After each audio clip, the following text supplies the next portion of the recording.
మా ఇంట్లో నన్ను నమ్మడానికి 2 సంవత్సరాలు పట్టింది. నేను ఇంక ఎవరికీ ఏం చెప్తా? నమ్మకం లేకపోతే వాళ్ళు నీకు ఒక రూపాయి ఇవ్వాలన్నా కూడా 100 సార్లు ఆలోచిస్తారు. అదే నమ్మకం ఉంటే ఆలోచించరు కూడా ఆలోచించరు. ముందల అది గుర్తుపెట్టుకోండి. నమ్మకం చాలా ఇంపార్టెంట్ ఇంట్లో వాళ్ళ మీద. అదే నమ్మకం రాలని నువ్వు బయట అడ్డమైన పనులు చేసి ఇంటికాడ రాగానే పత్తిత్తులాగా ఉంటే మాత్రం వేస్ట్. ముందల నీ మీద నీకు నమ్మకం ఉండాలి. నువ్వు చేసే పనులు అసలు తప్పు పనులా, చెడు పనులా, ఏం చేస్తున్నావు అని నీ మీద నీకు తెలిసి ఉండాలి ముందల. అర్థమవుతుందా? తప్పు చేసేటప్పుడు తప్పులానే మీకు అసలు తప్పు అనిపించదు. తప్పు చేసేటప్పుడు ఇది నిజం. తప్పు చేసేటప్పుడు మీకు అంతా ఎంజాయ్ అనిపిస్తుంది. తర్వాత మీకు ఎంతమంది చెప్పినా మీకు వినరు. ఏముంది బ్రో, మనం చూసేసుకుంటాం. మనకు అన్నోళ్ళు ఉన్నారు, మనకు బాయిలు ఉన్నారు, వీళ్ళు ఉన్నారు, వాళ్ళు ఉన్నారు. మనకేముంది, ఒక ఫోన్ కొడితే వాళ్ళు వస్తారు, ఒక ఫోన్ కొడితే వీడు వస్తాడు. ఎవ్వడు రాడు బేటే, ఎవ్వడు రాడు. నిజం చెప్తున్నా, ఎవ్వడు రాడు.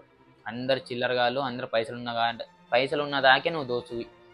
పైసలు లేవనుకో నువ్వు పోరా చెత్తగాడు అంటారు. ఇది మాత్రం నిజం. నిజం చెప్తున్నా కదా, ఇది మాత్రం నిజం 100% నిజం.